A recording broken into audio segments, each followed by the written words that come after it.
and this is something I think that you could relate to tremendously, is I read this New Testament line, well, decades ago, and I could never understand it. The line is, the meek shall inherit the earth. And I thought, there's something wrong with that line. It just doesn't make sense to me. Meek just doesn't seem to me to be a moral virtue.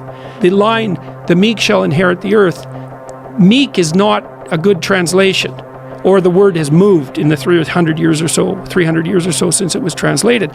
What it means is this: those who have swords and know how to use them, but keep them sheathed, will inherit the world. But the young men really need to hear this more, I think, is that you should be a monster. Because everyone says, well, you should be harmless, virtuous. You shouldn't do anyone any harm. You should sheath your competitive instinct. You shouldn't try to win.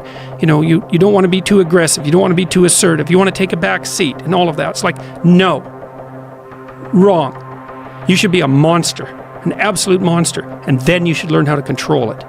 And that's exactly right. And so when I tell young men that, they think, well, lots of them are competitive. They're low in agreeableness, because that's part of being competitive temperamentally. It's like, is there something wrong with being competitive? There's nothing wrong with it. There's something wrong with cheating. There's something wrong with being a tyrant. There's something wrong with winning unfairly. All of those things are bad. But you don't want people to win? What's the difference between trying to win and striving?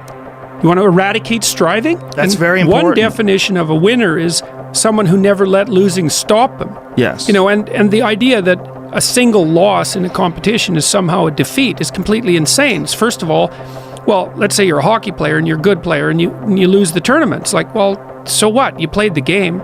You're increasing your skills. It's like there's always next time. And one of the things that I've also been telling people, informing people about, is the idea that life isn't a game.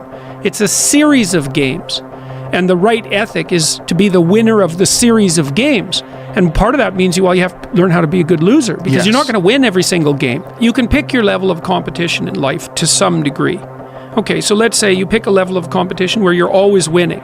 It's like, well, all that means is you've picked the wrong level of competition. Yes. Because, let's say you're a grandmaster chess player and all you do is play amateurs, and every night you go home and congratulate yourself on what a genius you are because you just stomp these people left, right, and center. It's like, you're not a genius. You're a dimwit. Right. What you should be doing is playing people who are beating you as much as you can tolerate. Right. So maybe that's 40% of the time. Maybe it's 60% of the time.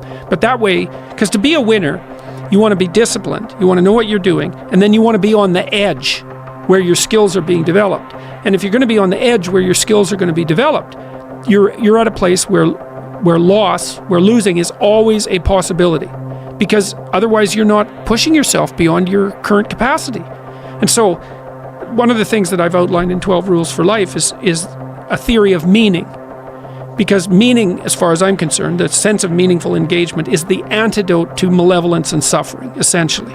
Because you want to have a life that's so engaging that you think, despite the fact that I'm limited and that we're mortal and that life is tragedy and there's evil in the world, despite all that, this is worth doing.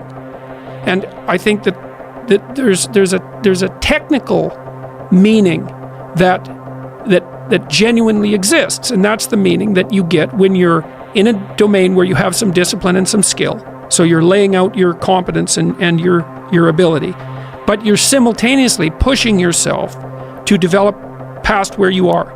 That's really engrossing. And what that is doing is expanding your competence. And so life is suffering and betrayal in many senses of the word.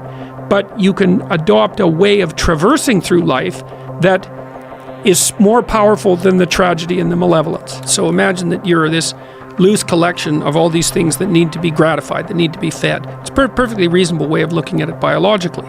Okay, so now you have to conjure up a mode of being that satisfies all those necessities simultaneously.